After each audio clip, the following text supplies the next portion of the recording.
malam, para pemeriksa media siar Suara PCTA Indonesia. Pada malam hari ini, saya dari media siar Suara PCTA Indonesia kembali mengundang salah satu narasumber, yakni Profesor Dr. Insinyur Agustinus Purna Irawan, MT, IPU, ya, IPU, ya, ASEAN Engineering.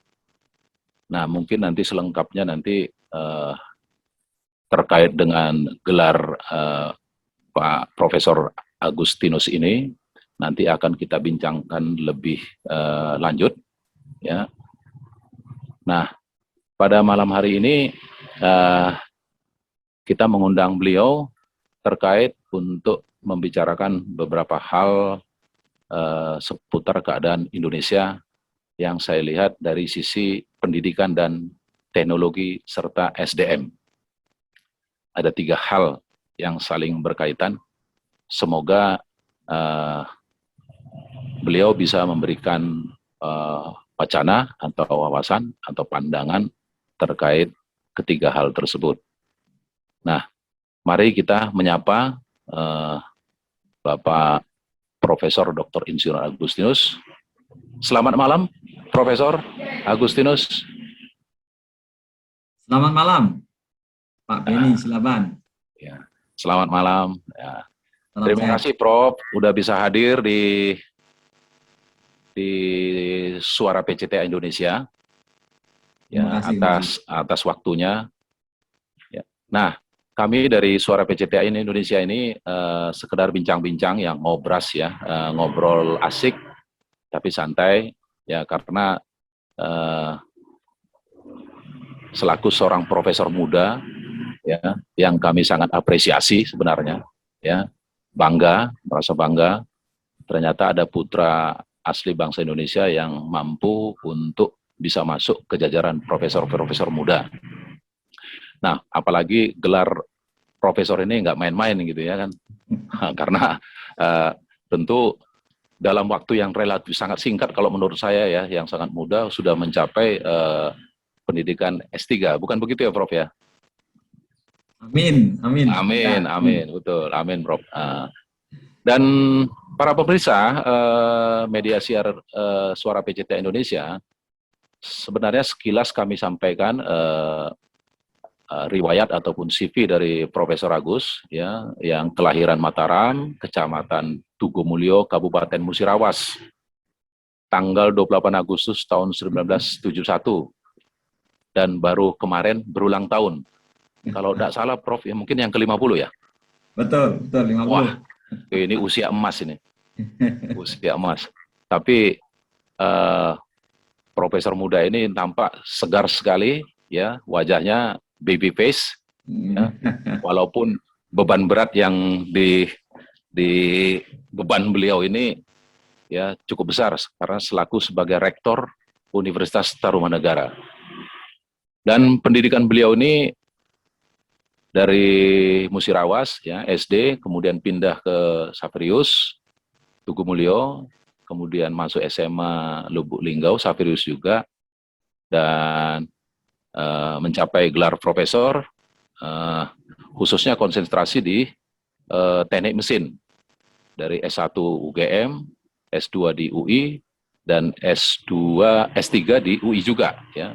Salah satu lulusan tercepat tahun 2010, ini luar biasa nih, ya. Kemudian masuk ke pendidikan profesi insinyur UGM 2019 itu, ya, Dok? Oh, iya, iya. Nah, ini juga pendidikan kerja beliau ini, pengalaman bekerja, pernah bekerja di IPTN, bukan begitu, Prof, ya? Betul, pernah. Luar biasa. Dan di Indomobil, dan sekaligus staf rektor Untar bidang akademik, kemudian dekan Fakultas Teknik Untar, dan sekarang menjabat sebagai rektor Untar, masuk kepada periode kedua. Ya. Iya. Dan yang sangat mengapresiasi sekali, beliau adalah salah satu profesor yang telah menerbitkan 100 artikel dan jurnal. Dan saya kira begitu, ya, Prof. Saya kira nggak mulu-mulu kan itu, Prof? Karena ya, beberapa, nanti bisa dicari di... betul, karena beberapa beberapa jurnalnya saya lihat tuh, wah luar biasa gitu. Kemudian mempunyai hak paten ya 6, kemudian 5 hak cipta ya, dan organisasinya luar biasa, pengalaman organisasi di ISKA, kemudian di gereja MPK, dan sekaligus ketua umum IKDK. Nanti kita akan pertegas ini maksudnya apa. Kemudian PKM PII ya. Ini kalau nggak salah PII ini Persatuan Insinyur kalau nggak salah ya. Iya, betul. Oh iya ya. Kemudian pernah apa di Vivere dan evaluator Dikti. Baik, para pemirsa, kita lanjutkan bincang-bincang ini dengan Profesor Agus ya, selaku rektor. Mungkin begini Prof ya, ini pandangan kami ya dari Suara PCTA. Kalau bila saya perhatikan CV dari Profesor Agus, konsentrasi keilmuannya terletak di bidang teknik, khususnya mesin ya dok. Nah, berbicara seputar teknik pasti tidak terlepas dari perkembangan teknologi. Setidaknya sejarah perkembangan teknologi yang diawali dari fase revolusi industri 1.0, di mana tahun 776 saya sekitar 1000 kalau nggak salah itu ya, 1776 James Watt menemukan mesin uap yang fenomenal dapat mengubah sejarah. Penemuan mesin uap dijadikan proses produksi lebih efisien dan murah. Tiada lagi permasalahan waktu dan tempat spesifik yang diperlukan untuk memproduksi sesuatu. Nah, hingga saat ini yang kita kenal permasalahan waktu dan tempat spesifik diperlukan memproduksi sesuatu, hingga saat ini yang kita kenal masuk pada revolusi sekarang kalau tidak salah 4.0 ya. 4.0. Ya. Perkembangan ini diharapkan kurang lebih untuk memudahkan memproduksi produk secara lebih baik dan mempercepat produk dihasilkan secara masif dengan memberikan penghematan dari segi waktu, kualitas, dan lain sebagainya, yang mampu memberikan advantage bagi usaha-usaha industri skala kecil, menengah, dan besar, yang pada akhirnya produk yang dibuat dapat dinikmati secara cepat oleh jutaan konsumen yang membutuhkan. Nah, kira-kira nih dok,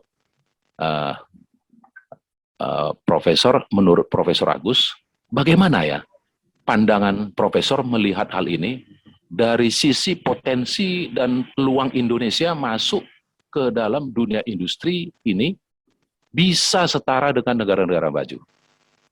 Pak Mas Beni Silaban, terima kasih sudah mengundang saya dalam acara yang luar biasa ini, PCTA Indonesia. Satu kehormatan saya bisa hadir di sini.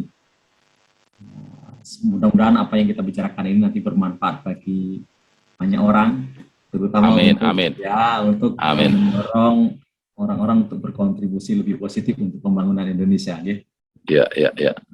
Ya, kalau tadi Mas Beni tadi sampaikan bagaimana peluang Indonesia dengan kehidupan industri dan teknologi. Ya, Indonesia ini mempunyai potensi yang luar biasa besar sebenarnya, dengan potensi sumber daya alam yang luar biasa yang harusnya bisa dimanfaatkan untuk kemakmuran bangsa dan negara masyarakat Indonesia. Yang pertama, itu modal ini tidak semua negara mempunyai. Kita hampir semua hal ada di Indonesia. Itu saya kira tidak boleh dilupakan begitu saja. Yang kedua, di Indonesia ini kami, para pembelajar teknologi maupun para ahli dan juga para peneliti maupun juga di dunia industri sebenarnya juga banyak sekali sudah menghasilkan temuan-temuan, inovasi, baik itu teknologi, produk maupun juga bahan ya, yang dimanfaatkan untuk menghasilkan produk. Dan ini saya kira terus harus dikembangkan. Hanya saja persoalannya tentu yang pertama adalah apakah kita memang mempunyai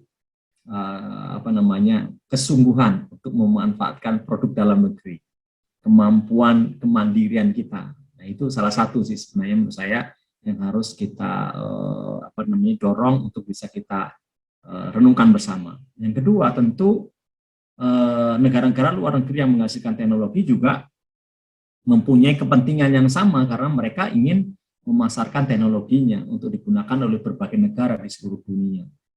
Nah, ada dua kepentingan. Yang pertama adalah kepentingan kita sebagai national interest, tetapi juga jangan lupa karena kita adalah warga dunia, ada international interest. Nah, ada dua hal ini saya kira pasti akan bertemu. Nah, bagaimana menemukannya? Kalau kita sebagai bangsa Indonesia, kalau saya pribadi, maka larinya adalah ke tujuan negara kita. Ada 4 tujuan negara kita kan, yang besar sekali di pembukaan Undang-Undang Dasar 45, jelas di situ. Ya salah satunya ya mulai dari melindungi tumpah darah Indonesia, memajukan kecerdasan ilmu, mencerdaskan kehidupan bangsa, ikut ketertiban dunia, ya kan. Nah ini kan artinya kita harus mempertahankan kepentingan nasional kita. Kemudian kita juga memperhitungkan juga kepentingan internasional, karena kita tidak mungkin sendirian hidup ini, pasti akan dikucilkan kalau kita merasa bahwa kita punya segalanya dan bisa segalanya. Nah, oleh karena itu harus ada keseimbangan. Teknologi yang ada di Indonesia yang sekarang dikembangkan tentu harus kita nikmati, kita gunakan sedemikian rupa. Teknologi yang berasal dari luar negeri kita adopt sedemikian rupa untuk dikembangkan lebih lanjut di Indonesia. Mengapa? Karena kan teknologi itu bisa saja tidak bisa langsung digunakan dari luar negeri, karena kita kan mempunyai satu budaya, dua karakteristik yang berbeda, mungkin karakteristik alam dan segala macamnya. Nah, ada penyesuaian saya kira di situ, dan disitulah kesempatan kita untuk yang namanya alih teknologi. Kalau alih teknologi itu memang susah, ya kita harus mengembangkan teknologi sendiri.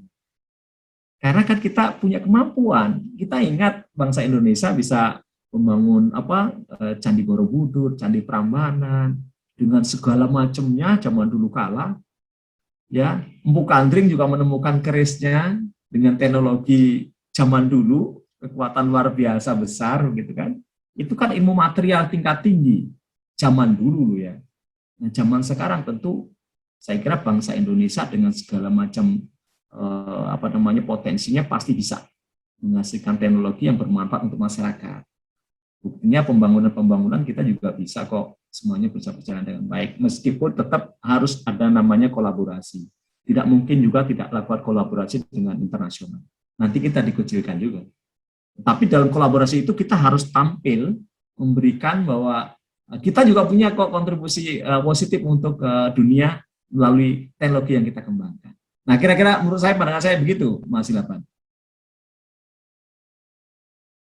Dengan apa yang Profesor sampaikan tadi memang sangat luar biasa ya. Ternyata memang peranan kita tadi memang harus berperan di samping rumah tangga nasional ya. Kita juga berperan di rumah tangga internasional seperti yang Profesor Agus katakan tadi. Nah, dengan adanya revolusi industri yang sekarang kita hadapi ya, memang sangat memberikan efek perubahan besar kepada ekosistem dunia, ya seperti yang tadi sudah Profesor sampaikan, ya, dan juga mempengaruhi tata cara kehidupan, bahkan diyakini dapat meningkatkan perekonomian serta kualitas kehidupan secara signifikan. Namun sejak penyelenggaraan Hannover Trade Fair 2011 di Jerman, ya, sekelompok ahli Jerman dari berbagai bidang memaparkan bahwa industri saat ini memasuki inovasi baru memang, di mana proses produksi mulai berubah pesat. Gagasan ini dianggap serius pemerintah Jerman sehingga dijadikan gagasan resmi.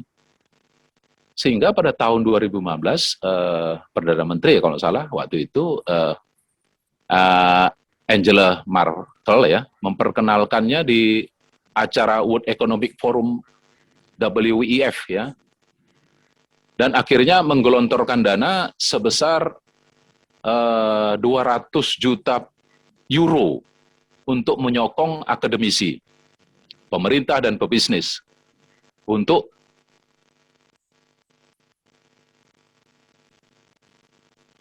ini agak terganggu tadi karena ada telepon masuk ya. Halo, halo, halo, halo. Halo.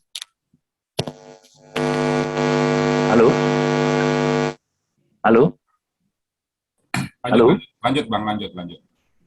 Oh, soalnya tadi terputus, ada telepon masuk ya. Oke, ini saya ulangi ya.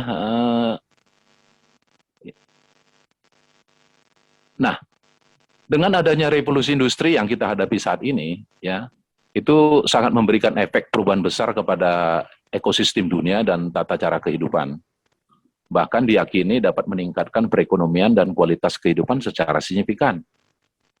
Namun sejak penyelenggaraan Hannover Trade Fair 2011 ya di Jerman, sekelompok ahli Jerman dari berbagai bidang memaparkan bahwa industri saat ini memasuki inovasi baru, di mana proses produksi mulai berubah pesat. Nah, gagasan ini dianggap serius pemerintah Jerman sehingga dijadikan gagasan resmi. Pada tahun 2015, Angela Merkel selaku Perdana Menteri memperkenalkannya di acara World Economic Forum ya, WEF, dan akhirnya menggelontorkan dana sebesar 200 juta euro untuk menyokong akademisi, pemerintah, dan pebisnis dalam melakukan penelitian lintas akademis ya, mengenai revolusi industri. Bahkan bukan hanya Jerman, Amerika Serikat pun menggerakkan Smart Manufacturing Leadership Coalition, SMLC, sebuah organisasi nirlaba yang terdiri dari produsen, pemasok, perusahaan teknologi, bahkan lembaga pemerintah, universitas, dan laboratorium memiliki tujuan untuk memajukan cara berpikir di balik revolusi industri. Nah, terkait dengan apa yang Profesor sampaikan tadi, mampukah, ada kesungguhan tidak Indonesia ataupun pemerintah ya dalam saat ini betul-betul serius untuk menggelontorkan sejumlah dana untuk proses penelitian di dalam revolusi industri 4.0. Kira-kira begitu, Prof. Gimana menurut pandangan Profesor? Ini pandangan saya. Jadi kalau melihat apa yang dilakukan pemerintah selama ini dengan segala macam upayanya ya melalui berbagai program pendanaan, rencana jangka pendek, jangka menengah, jangka panjang dan seterusnya terhadap industri kita, saya kira harusnya itu sesuatu yang positif. Yang kedua, bagaimana kita juga di perguruan tinggi dan di lembaga-lembaga penelitian juga bergerak bersama sebenarnya di dalam mendorong terjadinya revolusi industri 4.0 di Indonesia. Nah, itu dibuktikan dengan apa? Ya tentu dibuktikan dengan berbagai teknologi yang sekarang dipakai di Indonesia. Memang tidak semua orang memahami bahwa di Indonesia ini juga banyak teknologi tinggi yang dipakai di dalam industri ya. Industri di Indonesia cukup banyak ya. Apakah itu industri makanan, industri otomotif, industri alat berat, kemudian juga industri kalau di pindad juga industri senjata, kemudian juga ada industri misalnya minyak, pupuk, semen, dan semuanya lah. Dan banyak sekali sebenarnya industri-industri menggunakan teknologi-teknologi yang terbaru. Tentu ada yang memang dikembangkan di Indonesia, ada yang kemudian kolaborasi, atau memang murni diimpor ya. Ya tentu nanti pilihannya adalah kalau kita bisa ya kita harusnya tidak murni impor, tetapi bagaimana berkolaborasi atau kita mengembangkan sendiri. Nah persoalannya adalah yang menurut saya yang juga harus kita pertimbangkan. Kita ini orang-orang yang kadang-kadang ingin cepat dapat, cepat menggunakan, cepat kemudian mengembangkan dalam waktu yang singkat kemudian jadi. Dan sementara negara-negara yang lain itu mengembangkan dalam jangka yang panjang. Nah, kadang-kadang menunggu barang ini jadi, teknologi selesai dikembangkan dan seterusnya, orang tidak sabar. Ini satu hal. Yang kedua, kalau ada teknologi baru yang dikembangkan oleh Indonesia sendiri, tidak semua orang mau pakai. Ya, produk dalam negeri juga kadang-kadang tidak mau pakai. Orang lebih senang produk luar negeri, import dan seterusnya. Karena merasa itu kualitasnya lebih bagus. Nah, saya kira ini adalah pengembangan teknologi yang harus dikombinasikan dengan nasionalisme. Nasionalisme tidak bisa kalau kita mengembangkan teknologi tapi tidak ada cinta tanah air, cinta produk dalam negeri, nasionalisme terhadap produk dalam negeri ini tidak. Kemudian kita sama-sama bergerak bersama.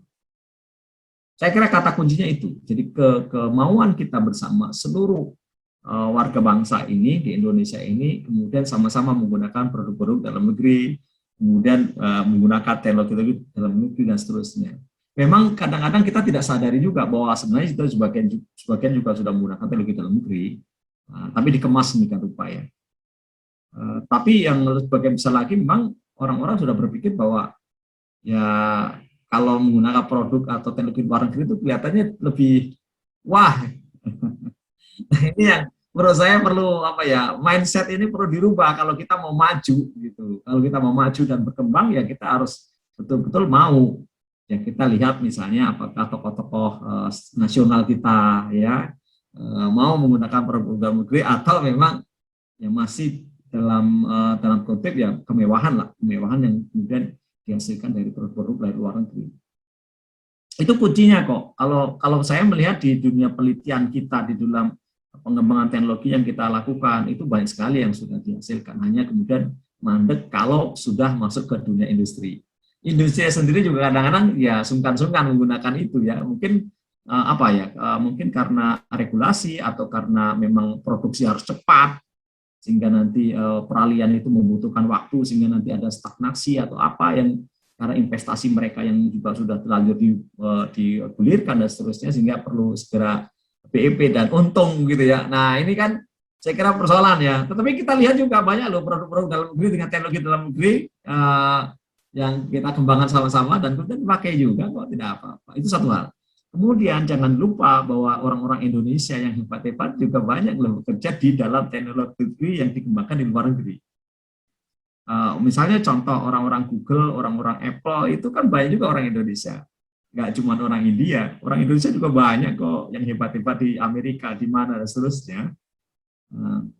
Ya apakah ini nanti kemudian akan kembali ke Indonesia, kemudian juga mendapatkan suasana yang cocok, ya ekosistem yang cocok untuk mengembangkan teknologi yang dikembangkan di luar negeri kemudian di Indonesia. Nah itu yang kita harus bangun bersama-sama. Kalau tidak kan rugi. Tapi paling tidak mereka di luar negeri masih mengakui dia warga negara Indonesia atau cinta tanah air dengan segala macam. Ya saya kira itu penting juga ya. Saya punya komunikasi yang baik intens dengan seorang profesor di Inggris.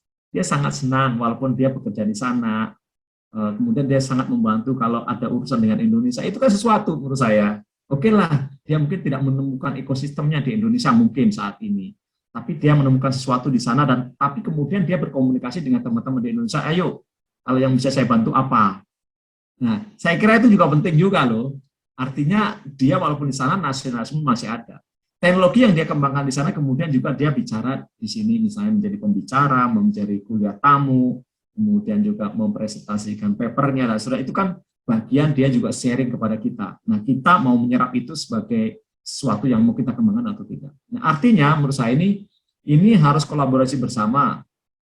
Tidak bisa hanya pemerintah, tidak juga dunia industri saja, tapi seluruh masyarakat kita. Mari bergerak bersama-sama. Kalau tidak, ya kita nanti hanya akan menjadi pengimpor. Sayang, karena kita kan punya banyak sumber daya yang orang luar negeri nggak punya. Harusnya kita tidak jual itu sebagai bahan baku, bahan setengah jari, tapi betul-betul yang sudah added value-nya tinggi. Baru kita dapatkan keuntungan yang besar untuk bisa membangun negara ini yang lebih baik. Kira-kira begitu, Pak.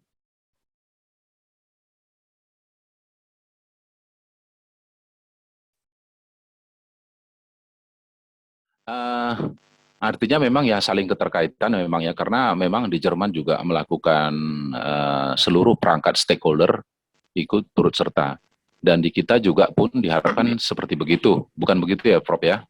Nah, tapi tentu ini akan berpengaruh besar terkait dengan keseriusan pemerintah.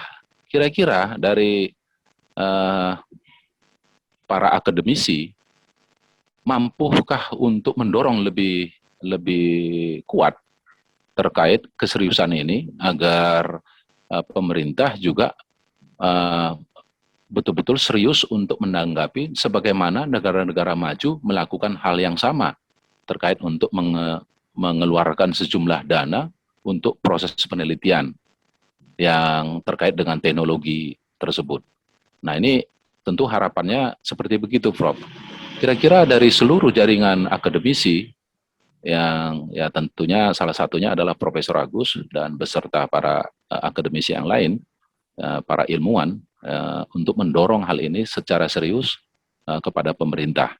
Kira-kira apa langkahnya, Prof? Apakah sudah pernah dilakukan atau baru mau akan dilakukan atau bagaimana, Prof?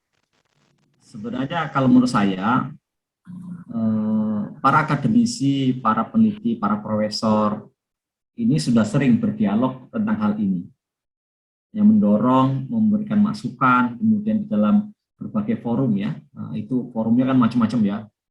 Kalau misalnya di perguruan tinggi itu ada forum rektor, misalnya. Kemudian kalau di asosiasi profesi ya ada banyak sekali kan para ahli menggabung dalam kelompok-kelompok ya.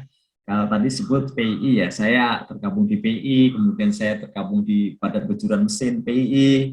Ya, itu juga media atau tempat kita juga menyuarakan hal seperti ini. Memang akhirnya apakah nanti industri itu mau tidak menggunakan hasil temuan riset atau industri itu melakukan riset bersama dengan para akademisi, para ahli, para pakar ini. Nah, itu kan perlu dibuat ekosistemnya. Sekali lagi memang ekosistemnya ini perlu dibangun. Kalau tidak dibangun ya kemudian jalan sendiri-sendiri nggak bisa, tidak akan pernah ketemu. Maka harus ada semacam regulasi. Nah, sekarang yang baru-baru ini dilakukan oleh Kementerian Pendidikan dan Kebudayaan Riset Teknologi ya, ada beberapa hal lah dengan Merdeka Belajar Kampus Merdeka ini saya kira juga arahnya ke sana ya. Ada beberapa indeks kinerja utama untuk perguruan tinggi, kemudian ada untuk mahasiswa itu Merdeka Belajar Kampus Merdeka, ada 8 kegiatan mahasiswa. Sebenarnya itu mendekatkan antara peneliti, para dosen, para pakar, para mahasiswa dengan dunia industri. Yang harapannya nanti suatu saat tentu kalau bisa jangan terlalu lama, suasana kedekatan hati itu berlanjut dengan riset-riset yang dikembangkan bersama antara dunia perguruan tinggi dan dunia industri. Maunya tentu seperti yang kita sering dengar, ada pentahelix gitu ya, pentahelix. Kalau dulu kan triple helix, sekarang pentahelix. Ada dunia perguruan tinggi, ada industri, ada masyarakat, ada kemudian juga media massa, termasuk kita ini. Bagaimana mendorong kolaborasi itu menjadi betul-betul terwujud. Ya. Semua kemudian berpikir tentang bagaimana industri dalam negeri itu berkembang pesat dan kita berkontribusi di setiap lini, pemerintah juga begitu, perguruan tinggi sama, dunia industri sama, masyarakat juga sama, media massa juga sama, bergerak bersama, bahkan nanti suatu saat mungkin multi helix, ya silakan, ini akan bisa terwujud ekosistemnya. Tapi kalau semuanya menahan diri, tidak ada yang mau bergerak, karena mungkin industri itu atau perusahaan itu investasinya mahal, kemudian butuh kembali modal cepat dan untung, ya beda lagi ya kan. Jadi ini saya kira penting ya untuk kita berpikir untuk ya ulang tahun kita 76 tahun ini, nasionalisme kita bangun, cinta tanah airnya kita tanamkan. Mudah-mudahan nanti Indonesia Emas 100 itu yang tahun berapa itu? 45 ya. Indonesia 100 tahun merdeka. Mestinya harus lebih hebat dari sekarang, apalagi prediksi Bank Dunia, prediksi segala macam bahwa Indonesia akan menjadi salah satu raksasa ekonomi dunia, ya mestinya bisa terwujud kalau sekarang kita bangun nih kebersamaannya, kemudian tidak boleh ada yang merasa lebih berjasa, kemudian harus mendapatkan untung lebih banyak dan seterusnya, tapi betul-betul membangun nasionalisme. Saya kira itu yang harus kita mulai. Kalau pengembangan teknologi, saya yakin pakar-pakar di Indonesia itu luar biasa. Nah, kalau mereka tidak bisa digunakan di Indonesia, pasti mereka akan digunakan di luar negeri. Teman-teman saya itu kan di luar negeri juga hebat-hebat sekali. Wah, hebat sekali ya orang-orang Indonesia di luar negeri. Karena ekosistemnya cocok, dia dihargai, ya sudah, hebat sekali. Kemarin teman-teman yang lulusan di Indonesia, pada kerja di Jepang, pada kerja di Amerika, di Australia, di Singapura. Sukses tuh. Teman-teman juga, murid-murid saya kerjanya di Taiwan. Kita kan menghargai sekali industri Taiwan, tapi yang bekerja di sana orang mana? Orang Indonesia banyak sekali. Ya kan begitu kira-kira. Semoga maaf, apa yang Profesor sampaikan ini bisa didengar semua masyarakat, ya, bukan hanya masyarakat, tapi ini dikhususkan lebih kepada pemerintah sebenarnya untuk betul-betul mengalokasikan sejumlah dana, sebagaimana Jerman tadi menyiapkan 200 juta euro khusus untuk anggaran penelitian tersebut, yang supaya tercipta ekosistem tadi, ya, melibatkan seluruh stakeholder. Nah, moga-moga nih didengar pemerintah nih, ya, supaya betul-betul merubah mindset. Karena seperti yang Profesor katakan tadi, banyak saudara-saudara kita yang diaspora di tempat lain, ya, itu ternyata sukses, benar itu, Prof. Karena salah satu rekan saya, ya, di pemerintahan sekarang, ya, itu pernah punya cetak biru untuk mesin, ya, tapi karena tidak diakui di Indonesia, akhirnya pergi ke Austria ke Wina waktu itu, sehingga mesin itu diproduksi di sana, dibuat sedemikian rupa dengan brand sana. Ya, akhirnya itu brandnya brand sana gitu. Padahal engineer-nya adalah orang kita sendiri. Ah, ini memang, aduh, mesake, kalau orang Jawa bilang tuh mesake, bener. Iya. Nah, mudah-mudahan para ilmuwan kita atau yang ada, ataupun murid-murid profesor yang ada di luar, saya kira mungkin masih punya rasa nasionalisme, ya, yang siap untuk masuk kembali ke Indonesia untuk berjuang memajukan negara Indonesia. Nah, tapi persoalan berikut begini, Dok, kami pandang, ya. Nah, tentu kalau kita berbicara dengan tadi mulai dari revolusi industri, ya, dari 1.0, kemudian 2.0, 3.0 sampai ke 4.0 yang sudah berbasis IoT, ya, Internet of Things, kemudian robotik dan lain sebagainya, ya. Nah, tentunya ini akan mereduksi para tenaga manusia, Prof. Ini kaitannya ke SDM nih, ya, ke SDM. Nah, kira-kira nih, bagaimana kesiapan dari SDM Indonesia sendiri? Mungkin kalau yang kita bicarakan tadi mungkin masih segelintir orang lah, ya. Tapi bagaimana untuk menatap masa depan atau bangsa Indonesia? Siap tidak ini bangsa Indonesia ini, masyarakat Indonesia masuk ke dunia hal seperti begitu? Sementara revolusi itu tadi sudah meredusir tenaga manusia, manpower, ya kan? Ah, ini kira-kira pandangan Profesor bagaimana nih antara teknologi satu sisi, terus kesiapan orangnya, ya, atau SDM ini kan kayak kontroversi. Mungkin Profesor bisa mengelaborasi terkait dengan hal ini. Baik, ini pertanyaan yang luar biasa, yang mudah untuk direnungkan, tapi susah menjawabnya. Tapi tidak apa-apa, ini sesuatu yang menarik. Nah, bagaimana selanjutnya kita ini mampu apa tidak begitu dengan revolusi industri 4.0 dan seterusnya. Dan kemudian kalau sudah nanti kita menggunakan teknologi semua, orang-orang mau diapakan ini? Saya kembali kepada hakikat kita sebagai makhluk hidup. Makhluk hidup itu menurut saya di setiap dekade kehidupan kita, mereka mampu menyesuaikan diri dengan keadaannya. Buktinya kalau kita lihat, ya, dari zaman dulu ada segala macamnya, kemudian ada perang dunia 1, perang dunia 2, anjur-anjuran. Orang tetap akan menyesuaikan dengan kehidupan yang baru. Kenapa? Karena kita percaya juga Tuhan toh tidak akan membinasakan kita begitu saja. Tuhan akan menolong kita. Dan kita diberikan kekuatan iman untuk bisa meneruskan kehidupan ini. Kalau dalam bahasa spiritual, karya penciptaan Tuhan itu tidak akan berakhir begitu saja. Nah, itu harus kita yakini ya, kalau menurut saya ya.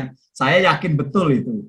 Karena saya merenung juga, saya bersyukur loh hidup sekarang ini karena di tengah manusia, miliaran manusia, saya ada di sini gitu kan. Nah itu kan kita syukuri. Nggak mungkin lah akan musnah begitu saja dunia ini, tak mungkin. Tuhan tidak akan rela untuk itu. Nah itu yang satu. Yang kedua, kalaupun teknologi itu sudah mewarnai kehidupan kita, pasti akan ditemukan pekerjaan yang lain untuk mendukung teknologi. Toh teknologi dikembangkan juga oleh manusia. Jadi ini kan juga sesuatu yang tidak akan bisa kemudian ditinggalkan. Bisa teknologi tidak akan berkembang sendiri tanpa ada manusia yang mengembangkan. Maka dibutuhkan orang-orang yang mengembangkan teknologi, kemudian memanfaatkan teknologi, kemudian terus merawat teknologi itu dan memanfaatkan dalam level-level yang paling tinggi maupun paling rendah. Gitu kan? Nah, artinya tidak akan mungkin juga tidak membutuhkan manusia untuk menjalankan teknologi itu. Satu. Yang kedua, manusia ini kan tetap, kan namanya manusia tetap akan makan. Yang bekerja di bidang itu tuh berapa banyak? Bisa mengcover berapa banyak? Pasti kita masih yang namanya makanan, yang namanya tanam sayuran, tanam padi, tanam singkong, ya kan, ternak lele, ternak ayam, dan seterusnya. Itu akan terus di dalam kehidupan kita. Pasti akan dibutuhkan. Teknologi membantu itu untuk bisa lebih baik hasilnya. Tapi tetap orang akan bekerja di bidang itu. Nggak mungkin akan ditinggalkan begitu saja. Walaupun sekarang sudah ada segala macam robotik, segala macam. Ada sentuhan-sentuhan manusiawi tetap akan diperlukan di dalam kehidupan ini. Nah itu kalau saya punya keyakinan itu. Sehingga saya tidak pernah khawatir. Ya buktinya sekarang ini industri mungkin sudah banyak sekali menggunakan robotik. Tapi kan kalau kita lihat orang juga masih bekerja dengan segala macamnya. Masih ada pekerjaan. Katanya nanti misalnya perguruan tinggi atau sekolah akan online semua, tidak butuh guru atau dosen. Nggak mungkin juga. Kalau menurut saya sih nggak mungkin. Pasti membutuhkan dengan cara yang berbeda. Ya, karena sejak manusia dilahirkan juga, sejak buminya ada, kan ceritanya pasti ada guru.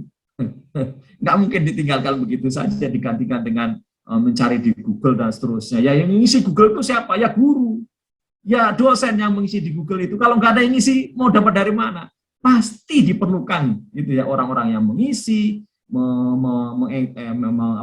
elaborasi, mengeksplorasi, melengkapi, ya kan? Sehingga saya kira tidak perlu khawatir dengan hal demikian. Nah, kemudian yang paling penting adalah kita ini mulai belajar melek dikit, melek yang namanya literasi, ya kan? Kemudian melek tentang teknologi, melek tentang komunikasi, melek tentang dunia internasional. Saya kira itu yang harus kita mulai juga, sehingga kita juga bisa menyesuaikan dengan perkembangan teknologi dan perkembangan zaman. Jadi jangan khawatir. Saya tidak pernah khawatir, dan saya kira kita semua tidak pernah khawatir dengan hal-hal demikian. Pasti kehidupan manusiawi kita tetap akan berlangsung, hanya mungkin modelnya sedikit berbeda, kita harus menyesuaikan dengan itu, relasinya mungkin berbeda, tidak apa-apa, ya. Tetapi kita akan mendapatkan kehidupan yang lebih baik. Nah, saya kira itu, Pak, menurut saya. Terima kasih, Prof, atas pandangannya. Ya, memang ini karena bersentuhan, teknologi ini pasti akan bersentuhan dengan sisi manusia. Ya, walaupun memang banyak yang dikeluhkan, kami juga harus menampung ataupun mengakomodir dari masyarakat-masyarakat yang dari bawah, ya. Seperti yang sudah Prof sampaikan tadi, tentu memang Tuhan akan memberikan itu, pasti, ya pasti. Tapi keluhan itu memang masih ada dirasakan di kaum masyarakat bawah, ya, karena pemain-pemain besar ini itu menggilas. Ya khususnya di level pertanian, peternakan. Kebetulan saya kemarin itu bersama Satrio Jalan, keluhan dari masyarakat itu terkait dengan teknologi ini, itu menggerus, mematikan bisnis-bisnis yang di bawah tadi. Nah, karena pemain-pemain besar itu kapitalis memang masuk ke situ, sehingga porsi usaha dari masyarakat ekonomi kelas bawah ini tadi, yang peternak-peternak yang kecil-kecilan itu terlibas habis gitu loh. Nah, karena peranan tadi itu memang. Nah, kalaupun mereka masuk ke menyerap dengan penggunaan teknologi yang tadi itu memberatkan mereka juga dari segi investasi.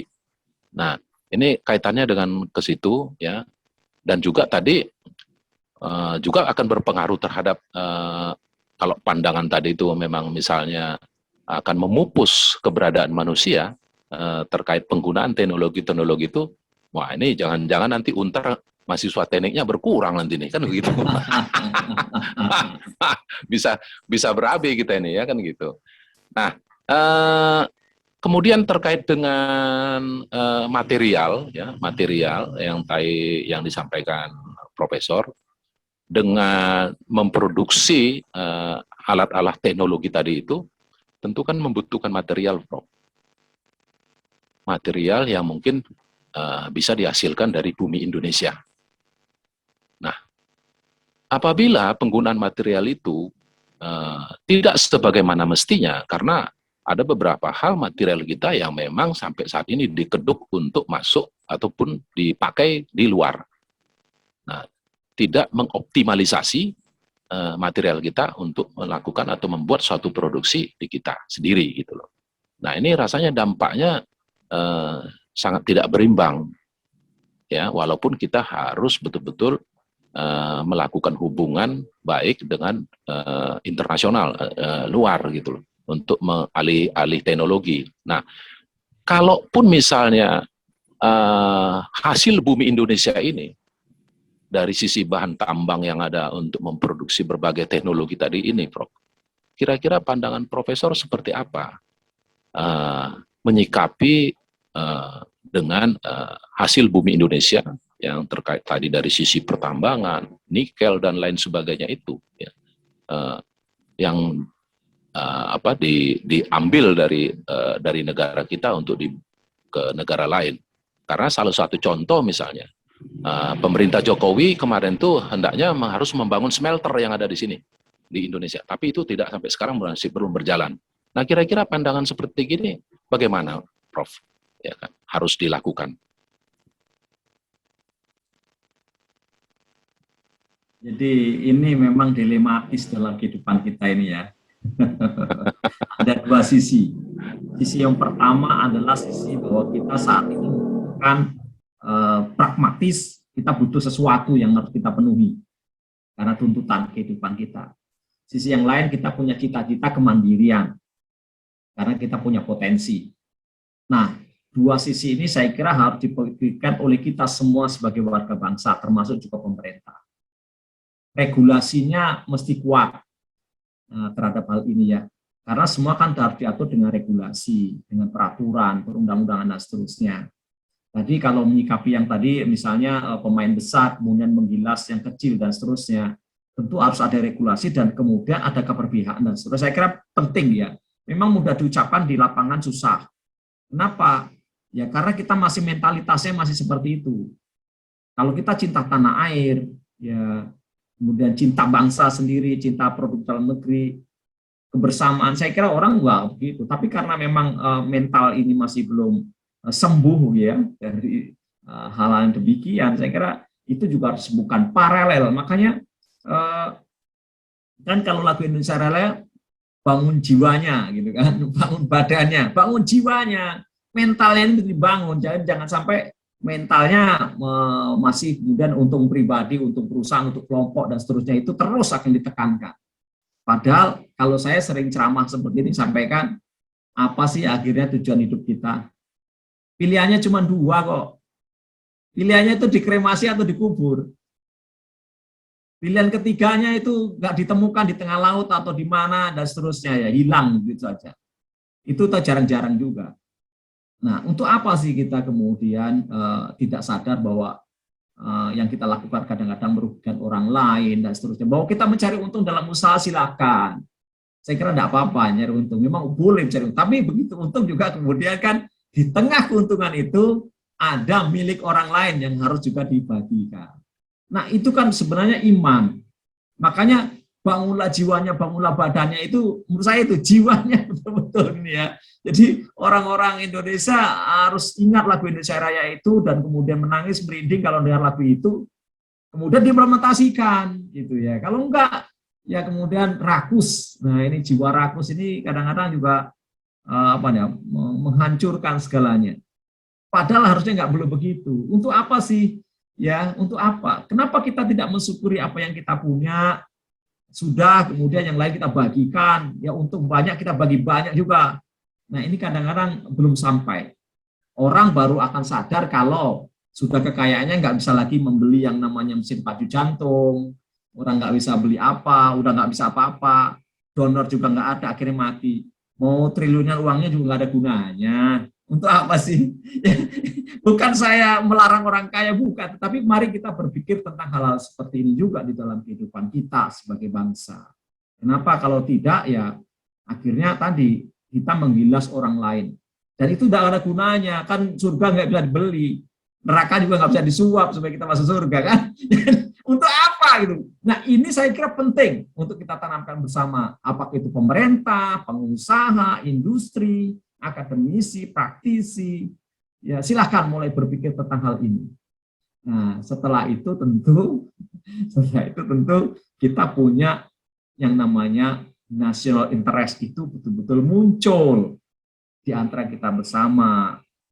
Kita menangis kalau ada keluarga di provinsi lain kemudian ada bencana, kalau kita nggak bantu itu rasanya tuh nggak sah gitu ya, nggak lengkap gitu ya, harus bantu.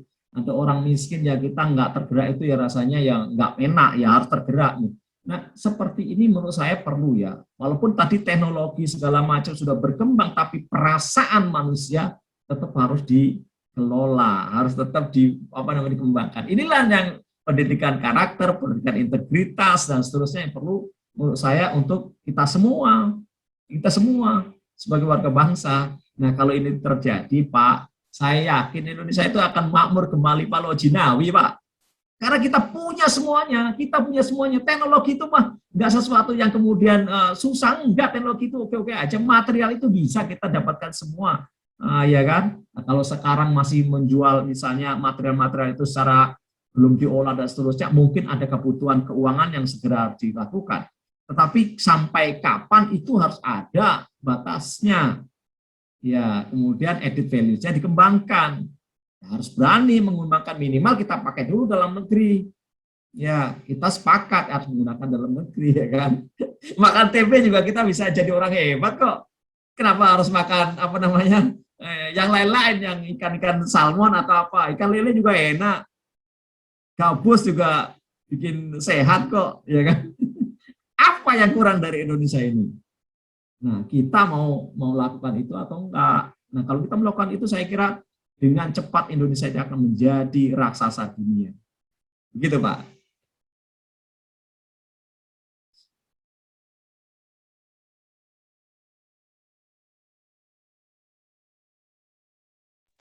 Baik, Prof. Wah, luar biasa ini. Ini menginspirasi. Ini saya kira masyarakat Indonesia mendengar ini, ya, artinya tidak perlu lagu, ya, karena satu sisi narasumber yang kita percayain ini hadir pada saat ini itu menginspiring seluruh bangsa Indonesia terkait pandangan beliau akan apa yang kita bicarakan, khususnya terkait material ataupun bumi Indonesia yang kaya raya ini memang harus dipergunakan sebaik mungkin untuk dijadikan added value bagi kita. Nah, seperti yang tadi juga dikatakan adalah bangun jiwanya dulu yang harus dibangun. Ya, wah ini sangat menginspiring banget ini ya. Karena kalau jiwa nggak bangun ya gimana? Pasti badan nggak mau bangun ya Prof ya. Oke Prof, saya kira mungkin terkait dengan rasa cinta tanah air, ya seperti yang sudah Profesor ungkapkan tadi sebagian ya. Nah, pandangan Profesor terkait dengan kondisi saat ini, ya, di mana kegiatan proses belajar mengajar juga dari dunia pendidikan yang saat ini yang terjadi karena pandemi ini dilakukan secara daring. ya secara daring. Nah, eh, bagaimana pandangan Profesor terkait proses belajar mengajar ini yang dilakukan secara daring? Karena tatapan muka dengan ataupun temu muka ya di kampus tentu akan sangat berbeda memang, ya kan? Tentu sangat berbeda. Karena kan kita sebagai makhluk sosial kan perlu diskusi secara langsung, berkomunikasi seperti yang tadi Profesor sampaikan, ya melakukan komunikasi, karena komunikasi seperti ini berbeda dengan komunikasi dengan bertemu yang bahasa tubuh kita, body language kita itu sangat mempengaruhi orang lawan bicara kita, ya kan? Jadi akhirnya kita mengikuti arus seperti begini, ya rasanya bagaimana prosesnya itu? Pandangan Profesor bagaimana nih ke depan terkait situasi COVID seperti ini dengan dilakukannya mahasiswa-mahasiswa Untar dan semua mungkin berbagai mahasiswa yang lain, apalagi yang anak-anak sekarang ini ke depan untuk generasi muda. Karena ini sebuah tantangan bagi saya. Ya bukan hanya bagi saya, tapi mungkin saya mewakili seluruh masyarakat masyarakat pendidikan ya, khususnya pelajar terkait dengan ini. Bagaimana, Prof? Ini agak ke pendidikan nih, Prof. Baik. Pertanyaan ini juga saya kira pertanyaan yang sangat luar biasa. Karena memang situasi kehidupan kita ini sekarang sedang luar biasa. Yang pertama, tentu kita harus tetap bersyukur dengan kondisi apapun.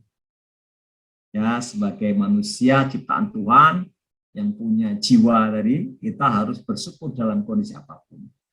Yang kedua, kita tidak boleh menyerah. Ya, kata menyerah itu membuat kita loyo, tidak berdaya. Nah, kita tetap harus bersemangat. Ya, karena Tuhan pasti akan membantu kita, dan saya kira banyak masyarakat di seluruh dunia juga saling tolong-menolong membantu supaya pandemi ini segera berakhir. Yang ketiga, kita juga memprioritaskan kehidupan kita ini. Karena prioritas pertama tentu adalah kita tetap hidup di tengah pandemi ini.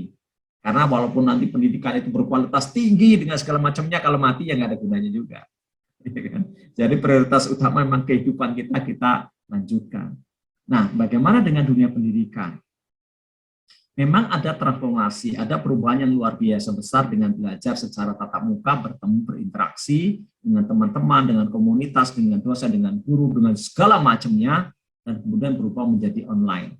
Tetapi ini tidak berlaku hanya di Indonesia, tapi seluruh dunia. Nah, persoalannya kalau di Indonesia ada tambahannya, mungkin jaringan koneksi internet kadang-kadang nggak terlalu bagus, itu ya. Kemudian di daerah-daerah juga mungkin ada listrik mati dan seterusnya. Itu yang dialami teman-teman selama saya berkomunikasi dengan teman-teman di daerah. Ya, koneksinya mungkin tidak terlalu bagus, kadang-kadang hilang dan seterusnya. Tetapi sebagai bangsa yang kuat, kita tidak boleh menyerah dengan kondisi seperti itu, karena berbagai cara kita bisa lakukan. Nah, di dunia pendidikan sekarang ini yang paling penting adalah bagaimana kita belajar sesuatu yang kemudian yang paling dekat manfaatnya sekarang ini, yang bisa kita lakukan di tengah kesulitan kita. Tetap kita harus belajar. Kemudian dari proses pembelajaran yang kita lakukan secara online ini, kita harus memetik hasil atau manfaat yang sebesar-besarnya yang bisa kita lakukan. Apa yang bisa kita lakukan dengan online ini? Ya, di tengah yang tidak mudah ini, tentu itu membangun karakter yang kuat, pembelajar yang tangguh sebenarnya. Kalau orang-orang dalam tengah kesulitan seperti ini tetap mau belajar dengan segala daya upaya, itu akan terbentuk orang-orang yang sangat tangguh. Saya yakin, meskipun ada loss, hal-hal yang berkurang, tetapi orang akan menjadi lebih tangguh. Karena orang-orang hebat ini menjadi pembelajar yang kemudian bisa mengatasi kesulitannya dengan berbagai macam cara. Nah, tentu kalau perguruan tinggi atau sekolah harus berani memberikan layanan apapun, layanan 24 jam, yang namanya customer service itu harus dilakukan. Guru, dosen kerjanya lebih capek, nggak apa-apa, harusnya berani melayani itu. Karena kan komunikasi mahasiswa-siswa tidak mudah, bisa saja ketemunya baru bisa malam, paginya nggak bisa koneksi, dan seterusnya. Guru dan kita semua harus berani berkorban dalam hal ini. Untuk apa? Untuk kehidupan bersama. Kalau pada saat begini kita tidak mau ada yang berkorban, semuanya pengen ketemu, ya semuanya nanti kena ketular, masalah lagi. Justru ini pengorbanan kita, kita pahlawan-pahlawan itu bekerja 24 jam sekarang ini, guru dan dosen, karena harus menyiapkan segala sesuatu, melayani komunikasi yang mungkin baru nyambung malam harinya. Coba bayangkan kalau misalnya contoh, mohon maaf kalau saya menyinggung, di daerah tertentu misalnya di Indonesia Timur sana tiba-tiba listriknya mati. Kemudian anaknya baru bisa komunikasi lagi setelah listriknya nyala. Di sana sudah malam, dosennya di sini sore. Mau nggak mau kita layani juga. Jadi itu menurut saya pengorbanan kita. Yang berikutnya adalah saya juga ingin mengusulkan, saya sudah menyampaikan ini beberapa kesempatan. Memang nanti ada mungkin sedikit banyak ada yang namanya ya semacam experience ilmu yang hilang gitu ya, ilmu yang hilang, semacam loss gitu ya.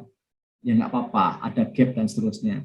Yang paling penting adalah kemudian pemerintah dan kita semua kemudian membuat semacam tanda kutip adalah bagaimana mengkompensasi ini setelah nggak pandemi. Kompensasi tidak harus dalam bentuk uang, tapi kompensasi misalnya contoh, kalau dia lulus dari perguruan tinggi, karena ada learning loss yang kita lakukan sekarang ini karena kondisi, apakah pemerintah nanti membuat program misalnya mengisi learning loss tadi ya dengan sesuatu. Nah, kompensasi apakah bentuknya pelatihan, apakah itu sesuatu yang kemudian memberi kesempatan mahasiswa untuk melakukan sesuatu kembali gitu ya. Nah, itu harus dipikirkan. Itu harus dipikirkan oleh pemerintah sebagai kompensasi. Termasuk oleh kami para dosen ini. Begitu nanti mahasiswanya ada sesuatu yang kurang, apakah nanti begitu sudah boleh ketemu secara tatap muka dan seterusnya, kita kemudian memberikan kembali. Kalau yang sudah lulus ya mungkin kita harus buat program kembali apa untuk mengatasi learning loss ini supaya tidak terlalu banyak yang hilang. Nah, saya kira itu program pemerintah yang harus kita pikirkan setelah pasca pandemi ini. Tetapi intinya pandemi ini akan membuat orang juga makin kuat kok. Kalau kita bersama-sama dalam sebagai bangsa, ini juga suatu gerakan bersama loh ya. Kalau kita lihat negara-negara lain juga mereka kan gerakan bersama untuk mengatasi dalam negara itu. Nah, kita Indonesia juga saya kira sama, kita sama-sama untuk segera keluar dari pandemi ini. Misalnya contoh, kita mau divaksin, yang memang bisa divaksin ya, kemudian kita prokesnya diperketat. Saya kira itu adalah pejuang-pejuang zaman sekarang supaya segera teratasi dan kita kemudian bisa kehidupan yang lebih baik. Saya kira itu, Pak.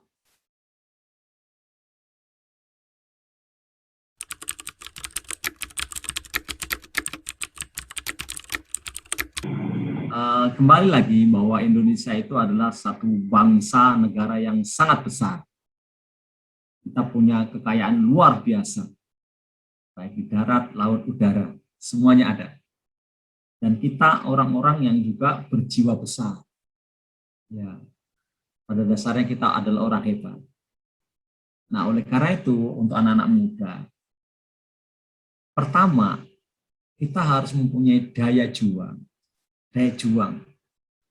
spirit untuk bisa mewujudkan cita-cita sebagai negara besar ini. Yang kedua, daya juang saja tidak cukup, harus juga diisi dengan berbagai macam ilmu pengetahuan teknologi, pengetahuan baik keindonesiaan maupun pengetahuan tentang dunia luar sana. Sehingga kita bisa punya yang namanya kesetaraan. Kesetaraan itu sangat penting. Kita tidak perlu malu dengan kondisi kita. Kita harus bangga dengan diri kita, tapi kita tidak boleh sombong. Ya, kita tetap harus berdiri tegak di hadapan bangsa-bangsa di seluruh dunia. Mengapa? Karena kita punya segalanya. Hanya sekarang untuk mewujudkan itu menjadi potensi ini menjadi sesuatu yang nyata, kita perlu bekerja keras bersama-sama. Maka kata-kata intinya adalah cinta tanah air. Kebersamaan, kebinekaan itu perlu. Ya, bersama, tapi kita tahu bahwa kita benika. Jadi tidak perlu juga kemudian diributkan perbedaan-perbedaan yang ada.